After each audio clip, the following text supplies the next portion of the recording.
None of these look like piggy banks.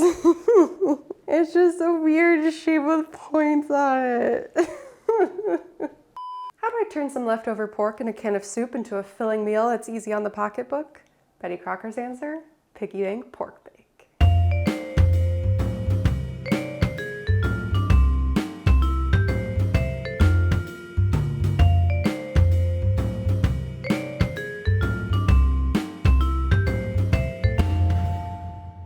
I'm Melinda and I'm cooking my way through Betty Crocker's 1971 recipe card library. Today we are making Piggybank Pork Bake, which is from section C, Budget Casseroles, card number 15. I've had my eye on this card for basically the whole time I've owned the library. I've been waiting for the right moment to make this casserole and the time has come. I am obsessed with this little piggy bank decoration. The casserole itself is pretty standard. It's noodles, it's pork, it's cream of chicken soup, it's some vegetables, some cheese, but I'm just really excited to make this little piggy bank out of pimento to put on top. That's the best part. I can't wait. But yeah, I think this is actually gonna taste pretty good, so let's get started. Before we get started, I want to show you the latest addition to my Betty Crocker recipe book collection. I found this little guy, Piggybank Casseroles. I was doing research for this recipe card, Googling Piggybank Pork Bake, and I found this whole booklet of Piggybank Casseroles that Betty Crocker came out with in 1970, and it is so cute. I'm absolutely obsessed with the illustrations, like this beef and pork with the little piggy. And I realized that a lot of the recipes in here are actually from the recipe card library. I see that a lot where the same recipes appear in multiple cookbooks of Betty Crocker's. So we've made sombrero pie, we've made cheeseburger casserole, I have my eye on zippy beef casserole. There's potato chips in it. I'm gonna make that one day. What else? I also have my eye on round steak and ravioli. I wanna make that one day. What I found was interesting is that there is a recipe in here called New Twist Pork Dish, which is the saucy twist pork dish recipe I made a few episodes back. And so I'm like, why did they call it New Twist Pork Dish instead of Saucy Twist Pork Dish? And then I flipped to the next page and they have a saucy pork bake. And the saucy pork bake is the Piggybank Pork Bake. It's the same recipe. So I think that they wanted to retitle Piggybank Pork Bake Saucy Pork Bake because the whole booklet is called Piggybank Recipes. And then because of that, they couldn't have Saucy Twist Pork Dish and Saucy Pork Bake, so they had to change the other recipe title too. This is all fascinating to me. Nobody else cares besides me, but I love it.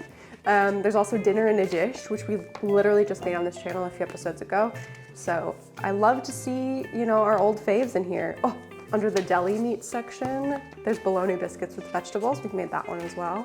Pizza potatoes. I've been really interested in making that one. I'm gonna do that one soon. But yeah, love all of these ideas for easy, cheap casseroles. I love this last page. There's a piggy on the casserole dish, and in the steam is the money and the coins from the money you're saving. It's a piggy bank and a casserole dish. The illustrator here is just incredible. Shout out to Helen Federico. If you're watching this right now, I'm obsessed. But yeah, just thought I'd show my my new prized possession, the Piggybank Casseroles recipe booklet. Let me know if any of the things I mentioned in here you want me to try next, and I'll add that to the list. All right, we're at the stove to assemble our casserole. So the first thing I've got going is some boiling water. I'm gonna drop in 4 ounces of noodles. I got some egg noodles here. I tried to find something that seemed like the right length and width from the picture. It just called for uncooked fine noodles, but the ones labeled fine at the grocery store look too small. It's like, this one looks better. This one looks correct. So let's get these in the water. Go on, go in there. Have a good time. All right, we'll let those go for 5 minutes. And in the meantime, let's start our casserole. So in a skillet, I'm doing 2 tablespoons of shortening. We're gonna get that melting. What's interesting is she calls for 2 cups of cooked cut up pork. So I have some leftover pulled pork here that we're gonna use. I think that'll be perfect for this recipe.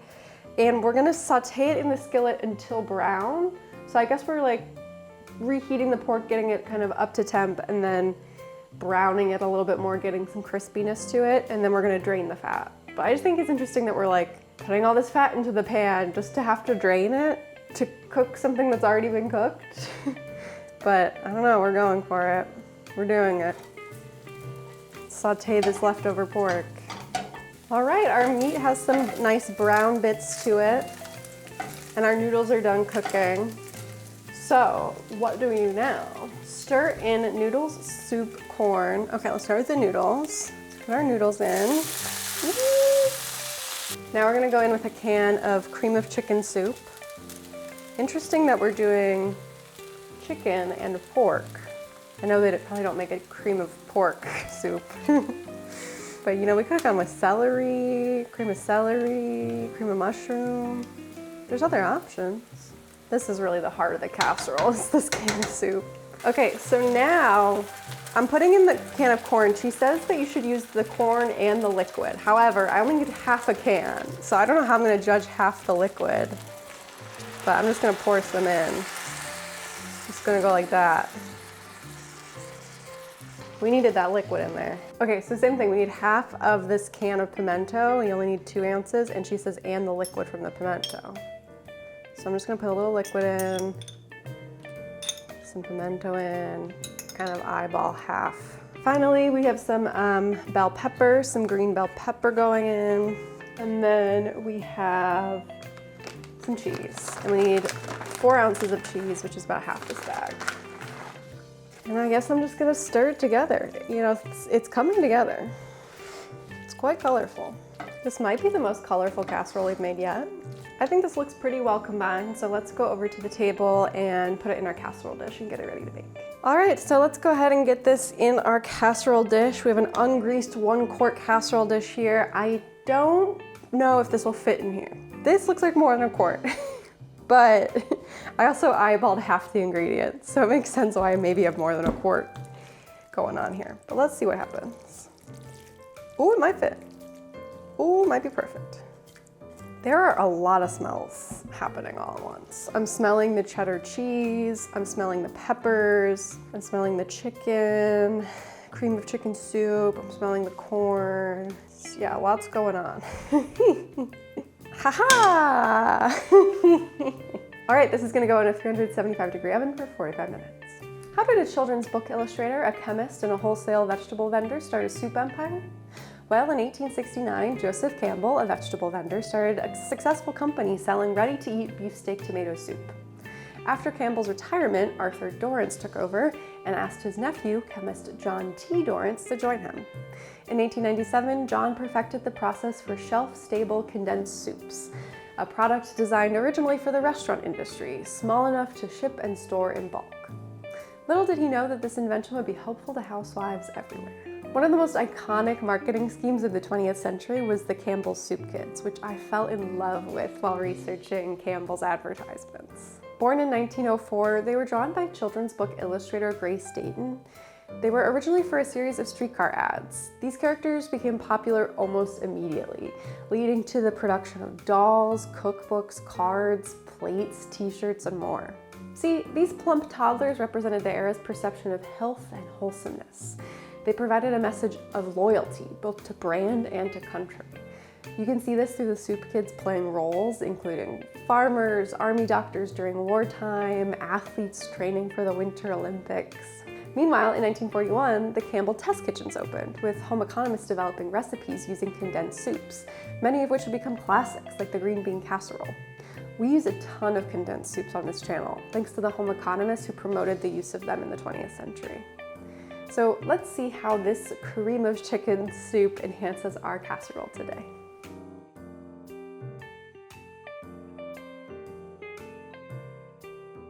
While the casserole's in the oven, let's make the decor. So Betty says, to make the saucy pimento garnish picture, cut a canned whole pimento into a piggy bank shape and use a clove for an eye. Now I only have one shot at this. I have one pimento. Let's exhume the pimento, shall we? Oh, it's ripping. We can't have any rips or tears. Okay, hello, hello. Okay. I'm gonna use this area where it's starting to rip. Cut that. So we have one flat canvas. Okay, I could maybe get 3 attempts out of this. I have more than 1 attempt, okay? Pimento is so odd. I had never really used it before starting this channel. It's called for all the time in these recipes. I believe it's just a red bell pepper that's been pickled somehow, right? I don't know. It's really the way it's been kind of sketched out here. It's like an oval. Let me try to sketch it. It's like an oval that has, that's the ears, and then it has a nose, and then it has feet, and then it has feet, and then it has a butt, and it has a little tail. Let me, I guess we're going for it. Let me just try to cut one out, shall we? Okay, let me start at the tail, and we're going up. This is the piggy's back. The piggy has like kind of a floppy ear. Then the snout comes out like that. Then we go down and around, and we cut a leg, and we cut a bottom, and we cut another leg, and then we come back around here, and then we cut the rest of the tail. Now let's see how we did.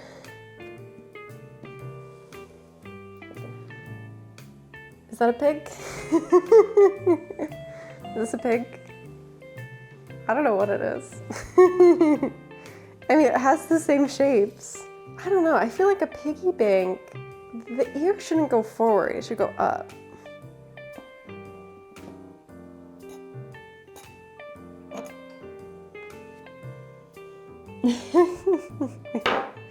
None of these look like piggy banks. It's just a weird shape with points on it. It's between the first one and the third one. I know that. They're kind of cute. The first one looks a little less mangled, so maybe we'll go with that one. And it looks the most similar to the one in the photo. Wow, okay. Really showed off my artistic talents today with this piggy bank. All right, the Piggybank Pork Bake is out of the oven. I put my little piggy on top. I'm so excited to dive in. It smells so good. The corn in particular is one of the like more fragrant aromas I'm getting. It's fascinating. All right, it's giving like real like Tex-Mex vibes. That's kind of what I'm taking in right now. All right, let's dig in. Oh, steamy. I mean, what's not to like here? We got noodles. We got pork. Get some pork, get some vegetable. All right, let's give it a taste.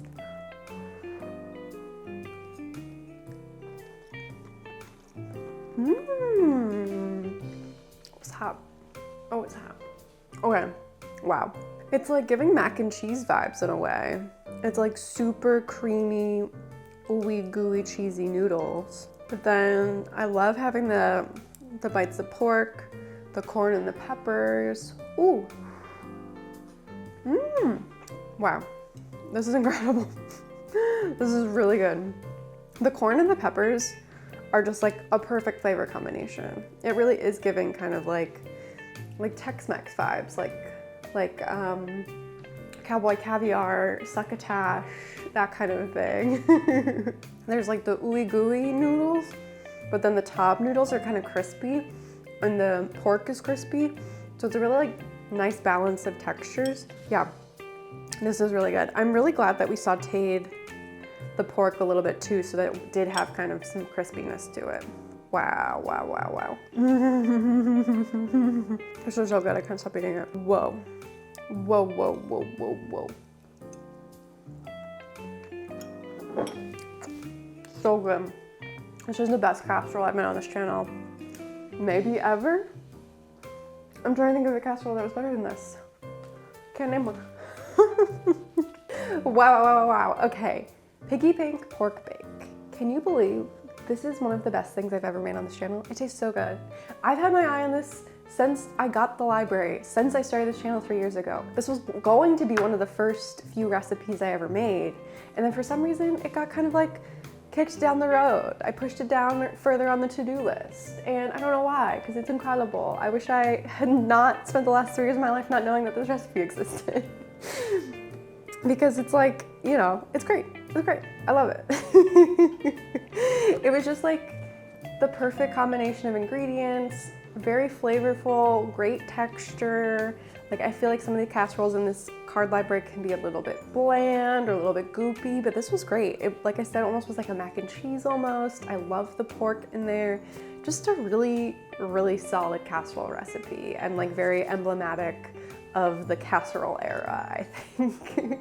I can't say for sure that it's a particularly cost-effective dish. I know it's called Piggybank Pork Bake because it's supposed to like save you pennies, like it's supposed to be cheaper. We did use a fair amount of canned goods, but pork is still kind of expensive, and you know, there were a lot of ingredients here. I think it's definitely not the cheapest recipe I've ever made, so I don't know, but I absolutely loved it. Maybe I'll make it again someday, who knows? But for now, I'm gonna give it 5 out of 5 red spoons. Back in the box. Thank you so much for watching. If you enjoyed this episode, I've got a lot of casserole recipes up my sleeve, so watch a saucy twist pork dish next.